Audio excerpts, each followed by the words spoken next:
नमस्कार विद्यार्थियों, आपका फिर से स्वागत है आज के इस नए जबरदस्त जानदार वीडियो में। आज के इस वीडियो में लेकर आ गया हूँ छत्तीसगढ़ बोर्ड मिडलाइन आकलन 2021-22 प्रायोजना कार्य कक्षा 8 विषय संस्कृत का संपूर्ण हल आसान भाषा में।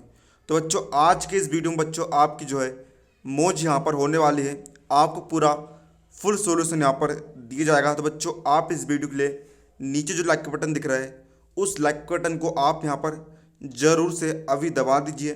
साथ ही चैनल पर नए हो तो चैनल को सब्सक्राइब करके बेल नोटिफिकेशन ऑन कर लीजिए, ताकि जैसे ही हम कोई नया वीडियो अपलोड करें आपको उसकी तुरंत नोटिफिकेशन मिल जाए। चलिए हम वीडियो को बिना किसी देरी के यहाँ पर शुरू कर लेते हैं।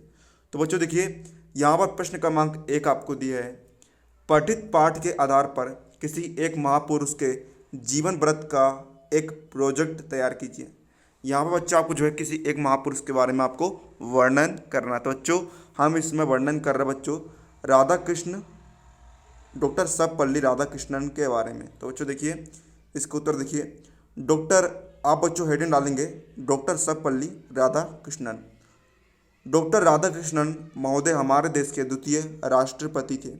उनका जन्म तमिलनाडु राज्य में 1888 ईस्वी में सितंबर माह के 5 तारीख को हुआ। उनके पिता वीर स्वामी या शिक्षक थे। उनकी माता अत्यंत धर्मपरायण यानी कि धर्म में विश्वास रखने वाली थी। राधा कृष्णन महोदय की प्राथमिक शिक्षा अपने ही गांव में हुई। वे मद्रास के क्रिश्चियन कॉलेज नामक महाविद्यालय में उच्च शिक्षा प्राप्त करने के लिए गए। बच्चों यदि आपको हमारी मेहनत थोड़ी सी भी पसंद आ रही तो बच्चों आप जो है लाइक ज़रूर कर दीजिए। तो बच्चों इस वीडियो पर हम लाइक टारगेट रखते बच्चों, दिल से लाइक करना बच्चों ना, आपको जो है दिल से लाइक करना है। इस वीडियो पर बच्चों हम लाइक का टारगेट रखते बच्चों 500 प्लस लाइक्स का। मुझे पूरा विश्वास है कि आप जो है इस टारगेट को पूरा कंप्लीट करवा दोगे।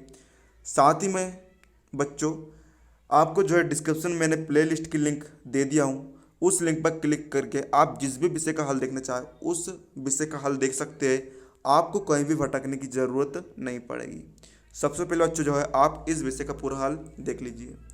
डॉक्टर राधाकृष्णन महोदय स्वभाव से ही शिक्षक थे। यह लंबे समय तक शिक्षण कार्य किए। वे 1921 वर्ष में कोलकाता विश्वविद्यालय में दर्शन विषय के प्राध्यापक थे।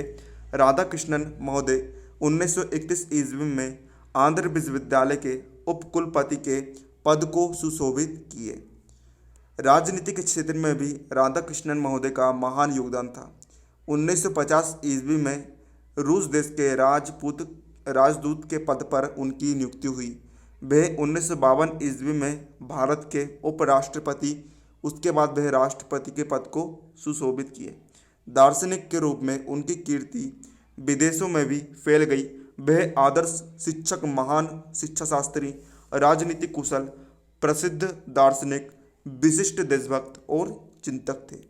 आज भी राधाकृष्णन महोदय के जन्मदिन को हमारा कृतज्ञ राष्ट्र शिक्षक दिवस के रूप में मनाता है।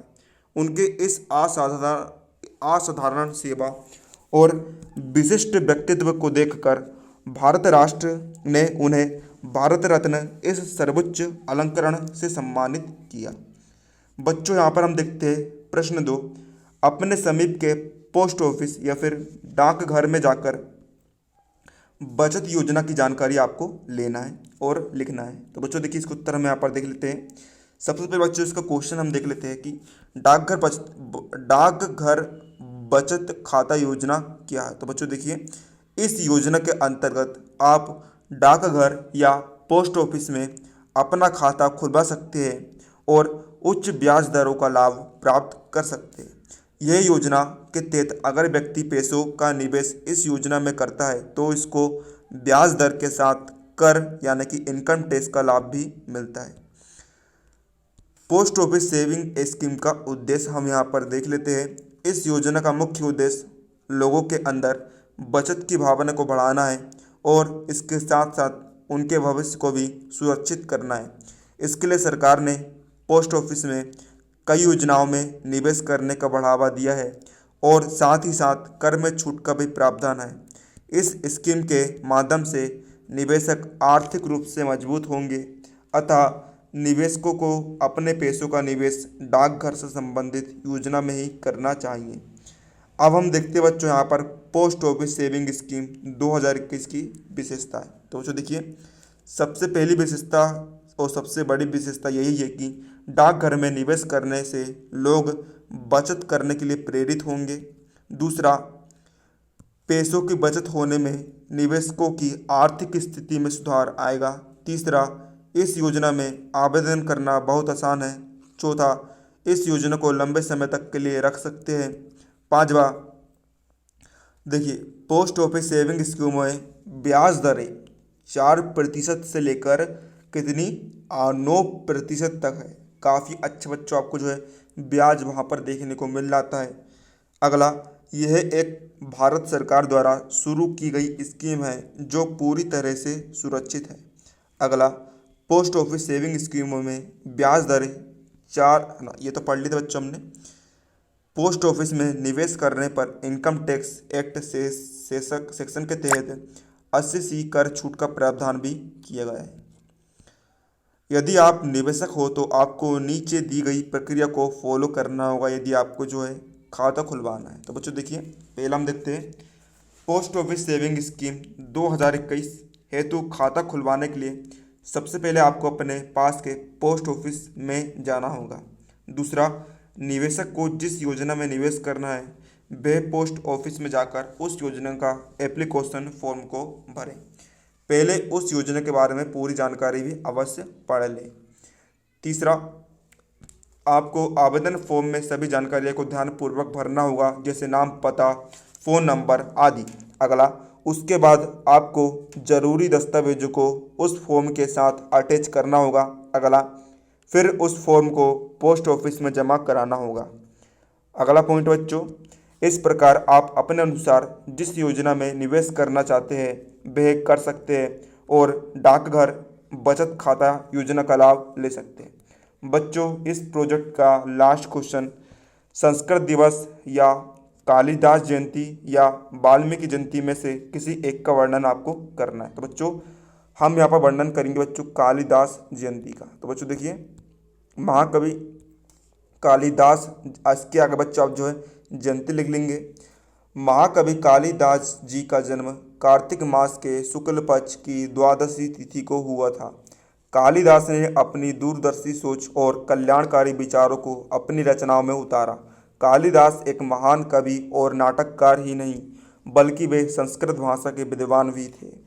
वे भारत के श्रेष्ठ कवियों में से एक थे। उन्होंने भारत की पौराणिक कथाओं और दर्शन को आधार मानकर सुंदर, सरल और अलंकार युक्त भाषा में अपनी रचनाएं की और अपनी रचनाओं के माध्यम से भारत को एक नई दिशा देने की कोशिश की। कालिदास जी साहित्य में अभी तक हुए महान कवियों में अद्वितीय थे। उनके साहित्यिक ज्ञान का कोई वर्णन नहीं किया जा सकता। कालिदास की उपमाएं बेमिसाल हैं और इनके ऋतु वर्णन अद्वितीय है। मानो की संगीत कालिदास जी के साहित्य के मुख्य अंग है। इसके साथ ही उन्होंने अपने साहित्य में रस का इस तरह सृजन किया है जिसकी जितनी भी प्रशंसा की जाए कम है। श्रृंगार रस को उन्होंने अपनी कृतियों में इस तरह डाला है मानो कि पाठकों में भाव अपने आप जागृत हो जाए। इसके साथ ही विलक्षण प्रतिभा से निखर महान कवि कालिदास जी के साहित्य की खास बात यह है कि उन्होंने साहित्यिक सौंदर्य के साथ साथ आदर्शवादी परंपरा और नैतिक मूल्यों को समुचित ध्यान रखा है। माना जाता है कि कालिदास माँ काली के परम उपासक थे, अर्थात कालिदास जी के नाम का अर्थ है काली की सेवा करने वाला। कालिदास अपनी कृतियों के माध्यम से हर किसी को अपनी तरफ आकर्षित कर लेते थे। एक बार जिसको उनकी रचनाओं की आदत लग जाती थी बस वो उनकी लिखी गई कृतियों में ही लीन हो जाता था। ठीक वैसे ही जैसे उनको कोई एक बार देख लेता था बस देखता ही रहता था, क्योंकि वे अत्यंत मनमोहक थे। इसके साथ ही वे राजा विक्रमादित्य के दरबार में 9 रत्नों में से एक थे। तो बच्चों ये था आपका कंप्लीट प्रोजेक्ट का सॉल्यूशन। तो वीडियो को लाइक ज़रूर कर देना हमारी मेहनत के लिए। मिलते हैं अगले वीडियो में, तब तक के लिए जय हिंद जय भारत। और इसके साथ ही बच्चों आपको जो है डिस्क्रिप्शन में बच्चों मैंने आपको जो है प्लेलिस्ट की लिंक अवेलेबल करवा दिया हूँ। आप जिस भी विषय का हल देखना चाहें उस विषय पर उस लिंक पर क्लिक करके आप देख सकते हैं। मिलते हैं अगले वीडियो में।